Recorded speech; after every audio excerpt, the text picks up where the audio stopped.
Mr. Rockland in particular, how are you, a number of other university administrators have come out in support of the ordinance.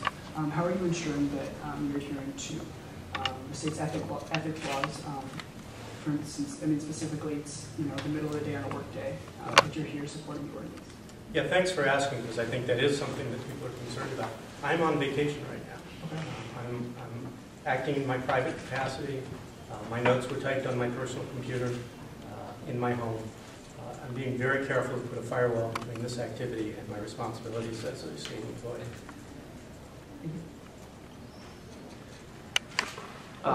If this ordinance is overturned in November, which is possible, I mean, what do you think that's going to do to future arguments to get another 21 and over ban passed?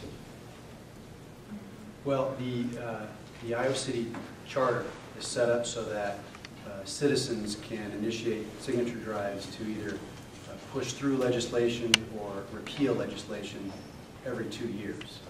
And so legally, if it is defeated or if the repeal is enacted, approved in November, we would have to wait 2 more years before revisiting the issue. Likewise, if it is not enacted and we maintain the current ordinance, which is 21, in 2 years' time, another signature drive could be launched to try to repeal it. So there are 2-year cycles under the charter.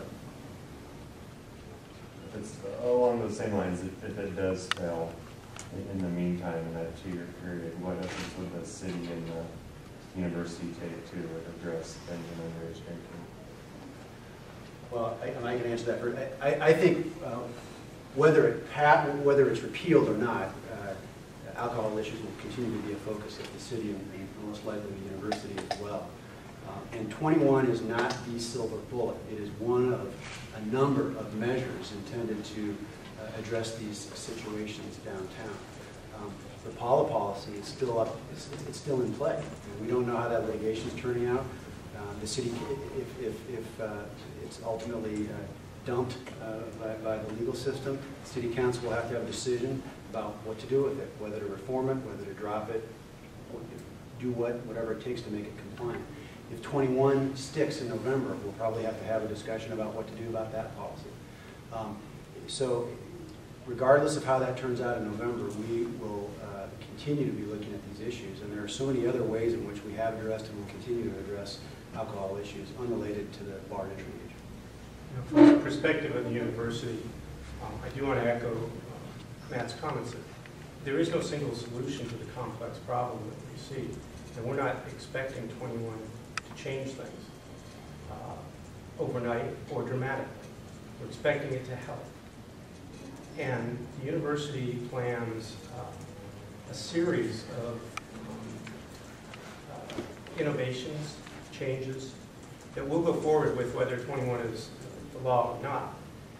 But I have to be clear, many of those will work much better if underage students aren't allowed in bars.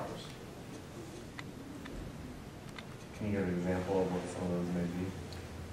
Sure. In the fall, we'll be launching the largest activities program we've ever launched. We'll have more comedy, more concerts, more movies, more events than we ever have before. And to the point of how that interacts with the 21 ordinance, if students are looking for something to do and that doesn't include the bars, then our events are going to be more successful.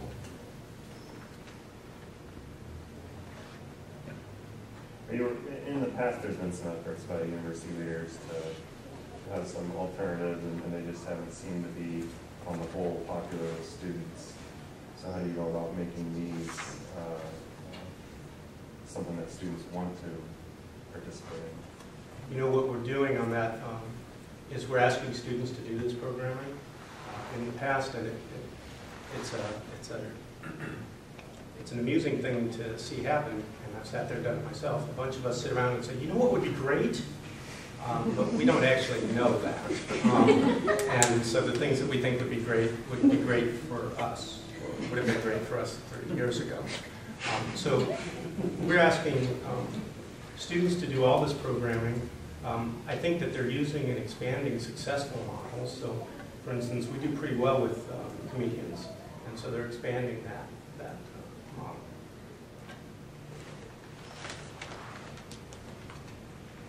You know, there's a lot of different perspectives in the community about this ordinance, and one thing that I keep coming across is people saying that if this goes through, then students from Chicago won't think of the U of I as a party school anymore, and they won't come here. And then Iowa City will flounder, and if this passes, then a bunch of bars downtown will close, and then the downtown area will flounder, and it'll hurt the economy. What are your thoughts on those? Well, let me address the student part. I hear that too. I certainly don't hear it from our director of admissions. We're pretty confident that for every student who doesn't come here because it's not a party school, there's another student out there who hasn't been coming here because it is a party school, and that student will enroll, and that'll be fine. As for the local economy, I'd like to jump on that one because, you know, we've had a lot of businesses come and go in this community. It's just not unlike any business cycle.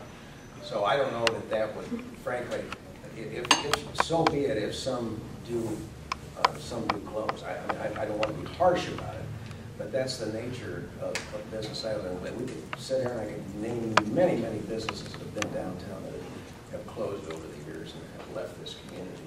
It's, to me, those were just as painful to see as anything else that's occurred. So I think, in the natural scheme of things, that's very, very conceivable.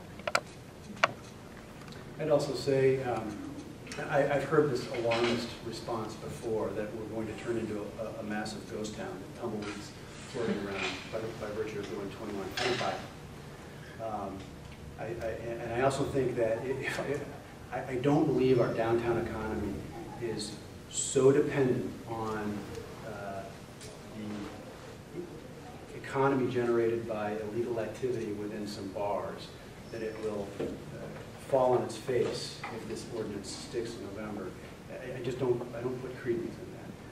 I also think businesses will learn to adjust to the ordinance, as they do to all sorts of things we pass, whether it's a fire regulation or an occupancy regulation or a zoning change. Businesses adapt.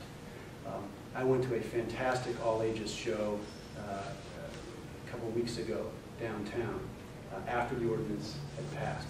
Jam-packed, fantastic top act, and they moved it up a little bit in terms of the schedule.